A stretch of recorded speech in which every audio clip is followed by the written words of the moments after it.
Oh, the light switches, right. Yeah, just from the bathroom. I have no idea. I know, I had to go to... It's quite dangerous. I wanted to just switch on the light and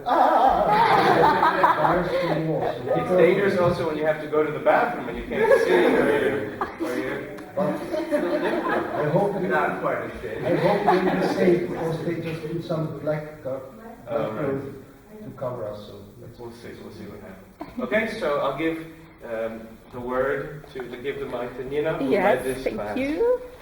All right, let me take Peter. Well, it's a class of non-verbal feeders, so I should not talk too much. Marcel Marceau, the very famous mime, he said, "Don't you ever make a mime talking because he will never stop because you have that incredible need to speak once we start to speak." No, what I want to say is that, yes, Alex said it was a morning class, so we really had a workout every morning. I made them work, and this is maybe why Kate is not but 3 of them are left, and Nathan knows why he is still sleeping, I think. Because I think I can tell we really worked, right? The goal was sweating, wet t-shirt, and really going to work. Because as you might know, all these methods of Krotowski and so on, it says when the body is kind of tired, then we can start to work, and this is what we did. So we want to show you a little bit of our warming up program. Okay.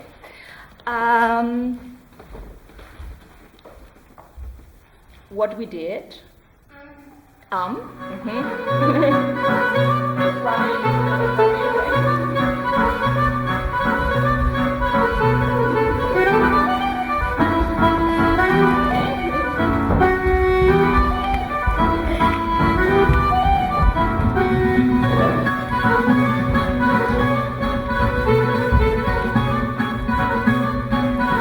Use the whole space for now because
is based on Tai Chi. Before you start to do your Tai Chi routine, this is a warming up program by Charlie Maxwell.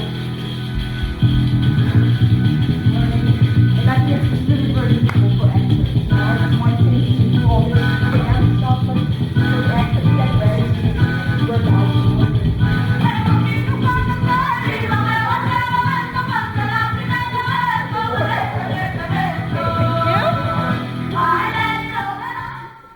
Alright, that was just a little warming up. Can we say something, right? 30% of it. We sometimes did it before the warming up, sometimes after it. A little concentration exercise, not the classic, we do the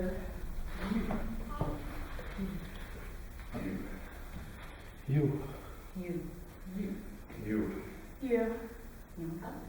It has to come back to the Oh, okay. No, okay. You. No.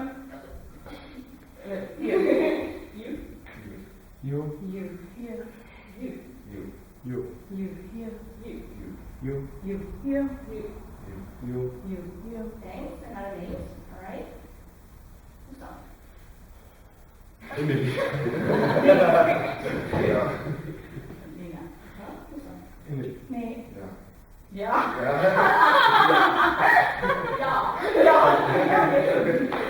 Nina. Who's on? Emily. Nee. Yeah. Who's on? Emily. Nee. Yeah.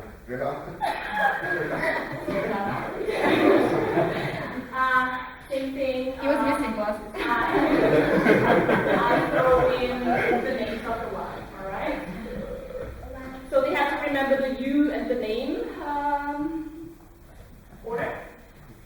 You.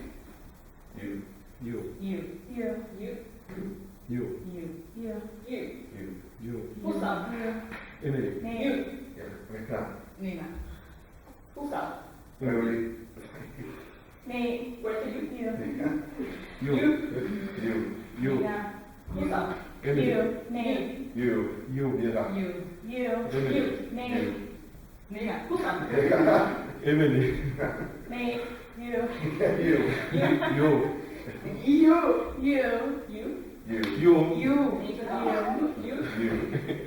You. Who's up? Emily. Nee. You. As you can see, this doesn't have any psychological, it's just to empty your brain, that's all. You know, very thankful with children. If you need children to get concentration, very thankful thing. Alright, I wanted to...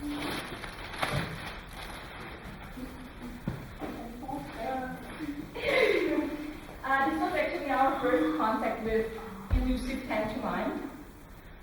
And this is a technique by the great Richard Weber, who was a member of Hlava, the local representative. And he's, I'm not sure if he's now still teaching, he was the director of the Scuola Teatro di Nitri in Switzerland. And I was lucky because I could study with him 3 months, pantomime. And his approach is actually, which is very true in pantomime or whatever, in theater, you know, physical, whatever. If it's not dance, but theater, if you need to move, is the flexibility of your knees, that's all, you know. Because in dance, we always have the possibility to go on. But for example, in pantomime, there's a lot of situations where we have to, for example, hold the position, but also to switch and hold again. So it's all about the flexibility of the knees, and the ball can help us with that. And also to really get into big movements, which mean something, all right? So we went just once through that, and we did like kind of a choreography. You might remember, right, from our first musical religious,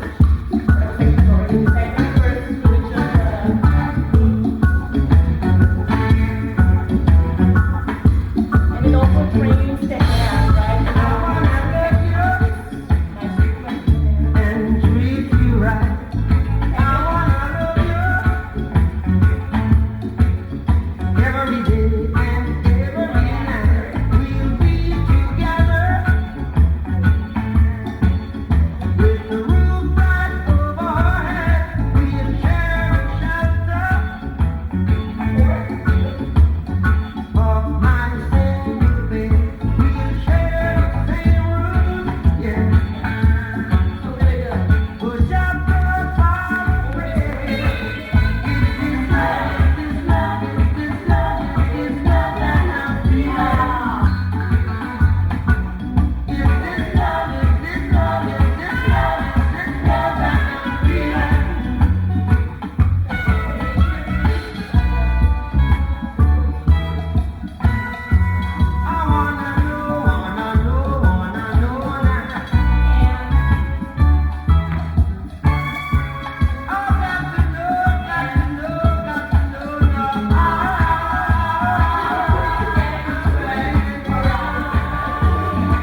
exercise you use the pantomime, we do the same thing without music.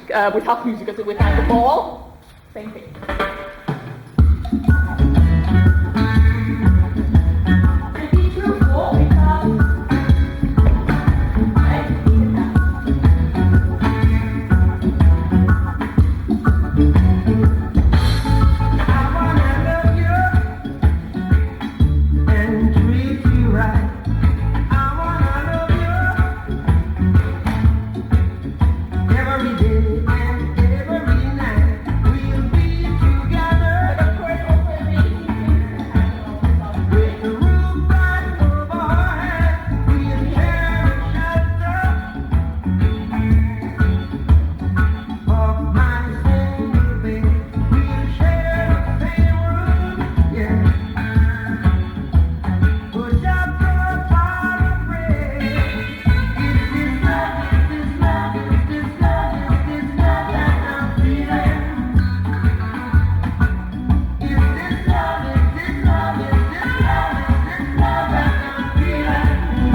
heavy ball, right? Heavy.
Thank you.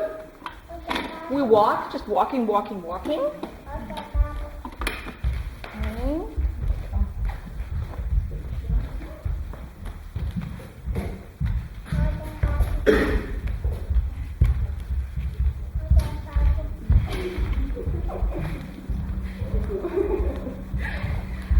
All right. I give you the music, and you will remember. And please, yeah, walking in the big city, stress.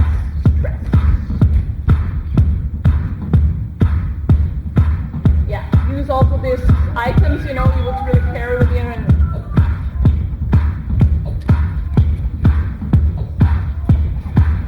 You can also leave the stage, come back.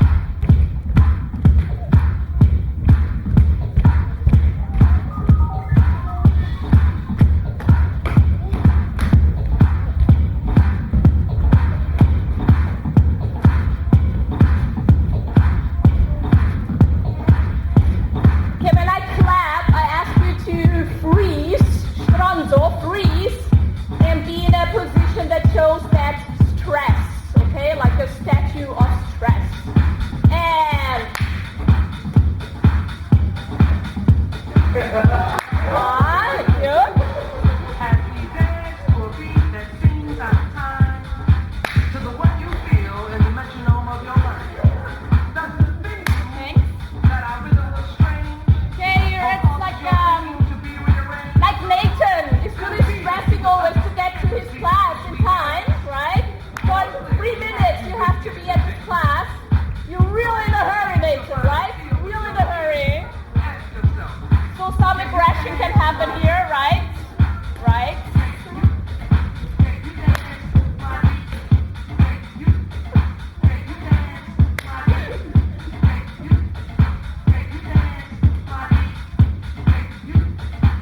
They kicked you out of your home country.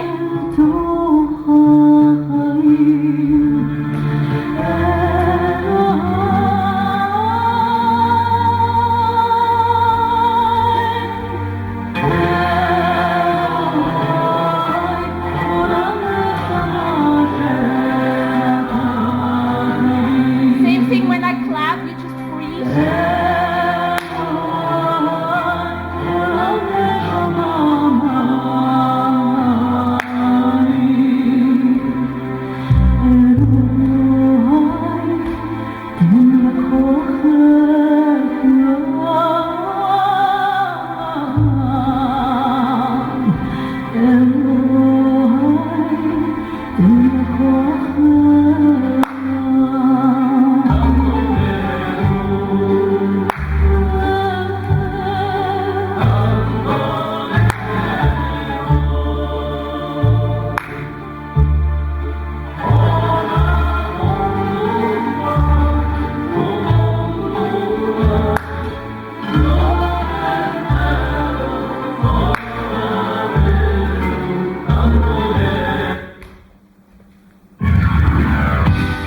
Catwalk. Sporty fashion, you're presenting sporty fashion. Just got it. Good times. These are the good times. Leave your head behind. These are the good times. Good times. These are the good times. Are you staying alive? These are the good times. Happy days are here again.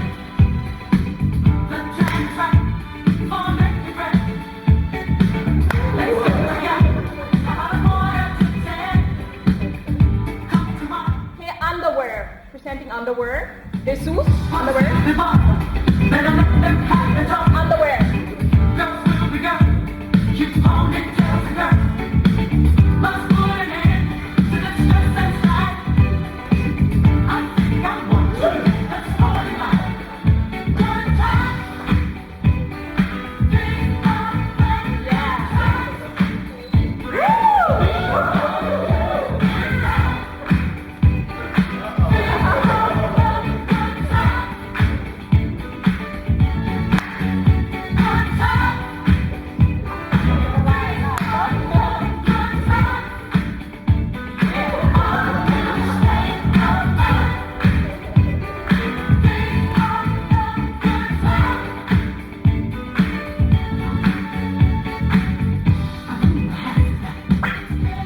Okay, and cocktail party fashion, cocktail party. Girls on the high heels, right?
searching for based on Monty Python Silly Walk. Silly Walk, Crazy Walk. Crazy Walk.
Vedrana and Husam backstage, or if you want to watch for a moment, and Emily and Nathan helping to get that chair on stage. Based on that silly walk, we wanted to really search for one that will stick with us, one that goes always on, right? And now I want to show you where it can lead, that silly walk, how we can add it into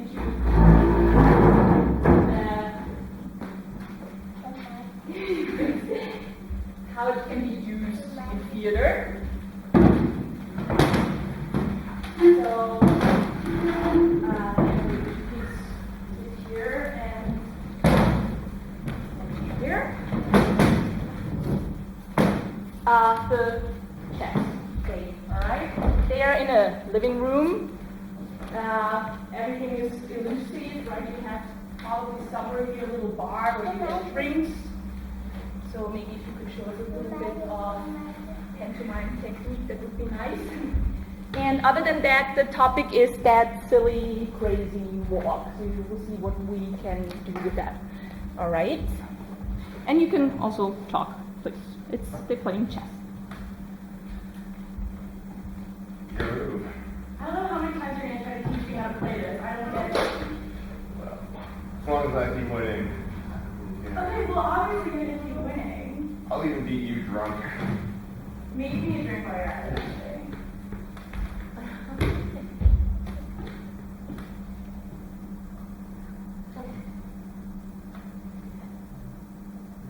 Come on.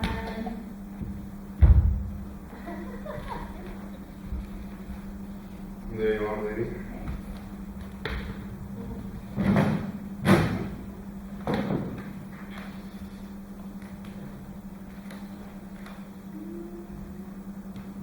That's your move? Come on. Don't insult my mood.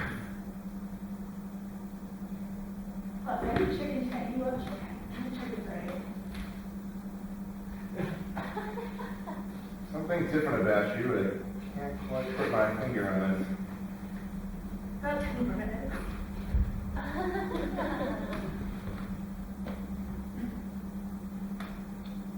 I'm so over this game right now.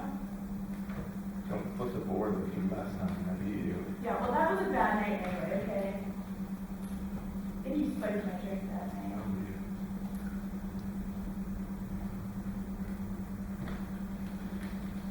I need a refill. Hold on, wait. Don't spill it. My mouth's a little off.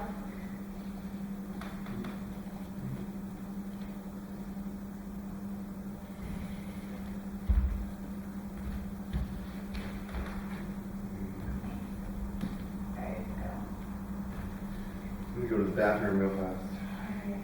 I'll bring that drink with me. Yeah, I'm trying to hold my breath. Emily tried to find an end of the scene. You finished the scene.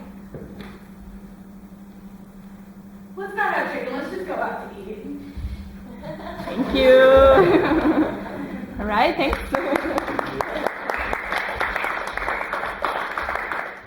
So I forgot to tell you, imagine this situation on stage, and they're sitting already on stage. So, like, you know, like out, light comes on, they sit, everything is normal. Everything is, you know, they talk, they play pantomime jazz. You, of course, just do it with real things, you know, they would have the real thing there. And all of a sudden, when Nathan gets up for the first time, we discover something is wrong here, right? And then you can really go into that. And for example, he was like picking up these drinks, but for him it's absolutely normal the way he walks and he does it. But he can get in trouble because, right, the drinks, you know what I mean? If you would do it with real props, that would be, for example, your problem. So you can see this is what can be done with the silly walk theme. To surprise. Everything is normal. When they sit, when they stand, when they talk, the minute they walk, something is going on. Thank you very much. May I ask you to help me get that chair back? The next thing was we worked on Nathan personification. Thank you. Personification. That means, as you know, the Commedia dell'arte is based, every figure in Commedia dell'arte is based on an animal. Pantalone is the old guy who always wants money and has this beautiful, mostly daughter, you know, or he goes for Colombina. He is this, you know, there's a little bit of the chicken in Pantalone. The Arlecchino, I said last time, he's actually also, the Arlecchino is actually the monkey, you know, Arlecchino, right? He's always like switching his legs. Dottore is a pig. He's a pig, yeah. Yeah, he's that, you know, the masks of Commedia dell'arte, he has actually this pig nose. So we wanted to little bit touch that Commedia dell'arte theme. And I want to ask Vedrana and Sam if you could come in as the people. That's why personification. We would turn that animal behavior into a human's character, because you know we always use this. He walks like a, he behaves like a, for example, right? So here was the goal to get that in the improvisation. We're searching for what is an animal doing, how is it searching for food, how is it feeding the babies, how is it falling asleep. And we wanted to get that also in the human everyday behavior, just a little touch of that animal, all right? So if I may ask you for an improvisation, where you come in as these humans who have a little bit of that, remember your animal, right? The animal that you had, okay? And use please all space and everything. Yeah.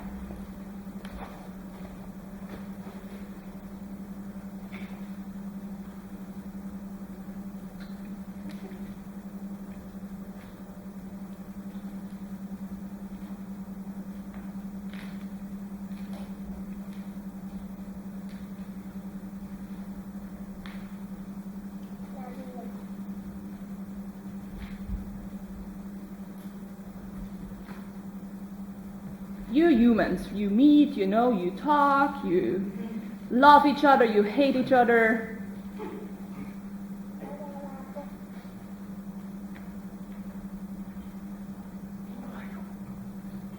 What's wrong with you? What's wrong with you? Yes. What's wrong with you? Oh, nothing.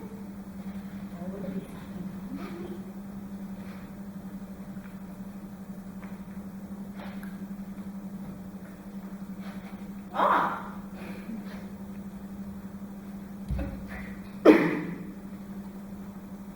Come on. What's wrong with you? What's wrong with you? You are moving.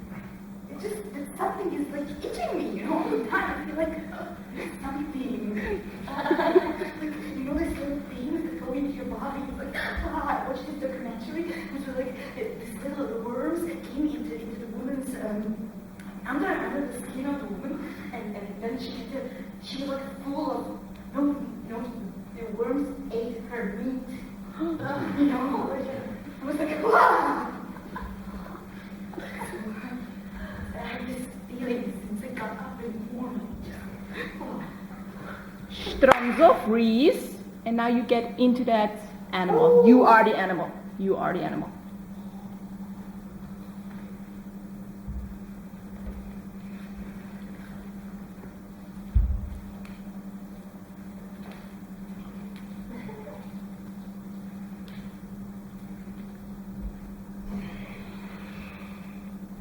These two animals meet. They see each other. Let's see if they like each other or not. Or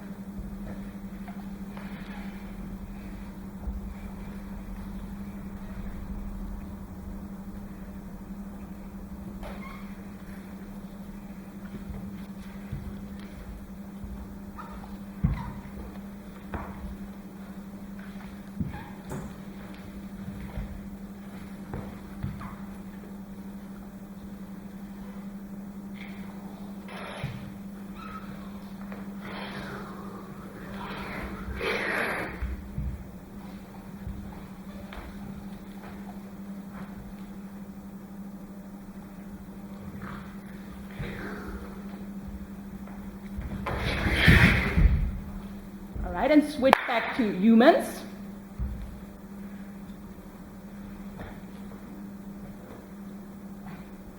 Did we meet before? I don't think so.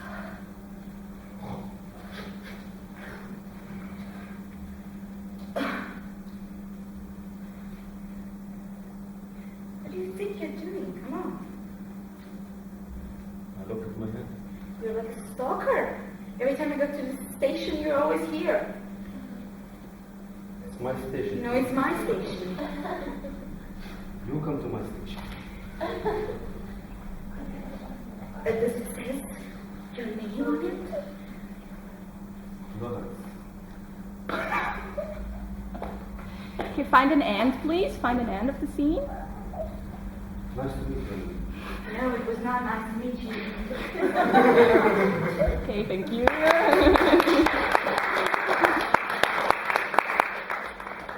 Okay, as you can see, it's also an interesting theme to work with that, right? You can either put it on stage like this, that there's really a switch going on and all of a sudden they are the animals, or they really have constantly something going on. When you would take a little bit back of that, like let's say just 20% of what you just played, you know, that it's there. So, for example, the lady that Rana plays her, right? That could turn into, for example, a secretary who's a little bit nervous, right, and has this chicken flamingo behavior there. And here, that's actually good, right? Contrast, because he's that, you know, what do you want? You know, like half-time of Veterana. Veterana is fast and has this chicken and would have, for example, but the character of a secretary who's always stressed, and you could be her boss, right? So that would be a nice scene in an office, for example, where we would have these two animal behaviors, right? Where you try to get a little bit closer to her or something like that, right? Or it can go on from this as you just did at the bus station or whatever. So just that you see what's possible when we really add a little bit more of the body, right, in acting. We started just last time actually with clownery. And now we go on. So this is now really an open class. That's something we did a little bit last time, but I also want you to improvise something we haven't done last time, all right? May I ask, we do what we did last time, that everybody of you comes solo on stage and just represent something incredible just that your clown can do, all right? That's something amazing. You want to represent yourself here and show who you are, and there's one thing you can do the best, and you show us, all right? And you take, it's your time. You go, you come, you go whenever you feel it's time to go, all right? Nate. The noses are there.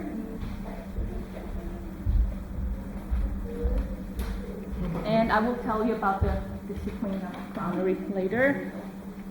We did that in the last class because, in my opinion, it's the most difficult one in so-called physical theater or pantomime or mime.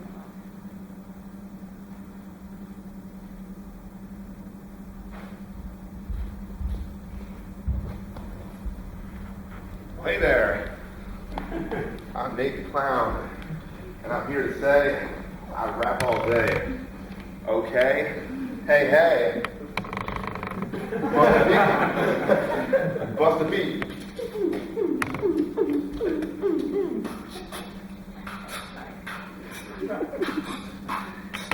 Yeah, kids. I keep it real. Off the down low, yeah? Straight out of Pittsburgh, you know?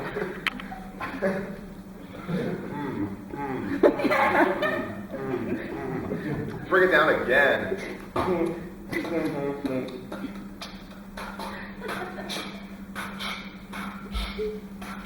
Yeah. Hands in the air. Maybe you don't care, I don't know. Now exit stage right, moonwalking. Thank you.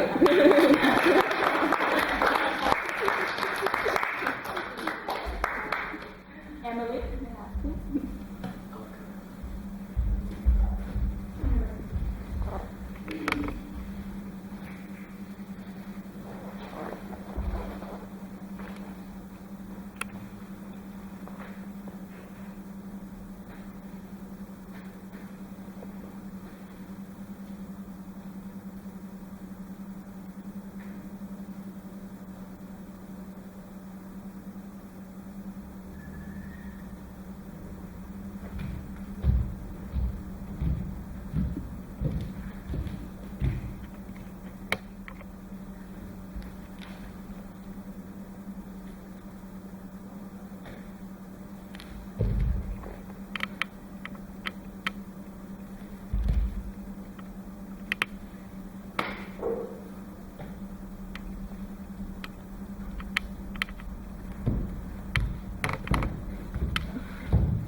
Hussam, may I ask you?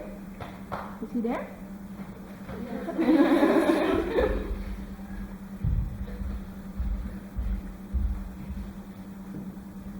Something just you can do, Hussam. All right? You're a clown. Something you represent to us.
Thank you. Thank you.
Thank you.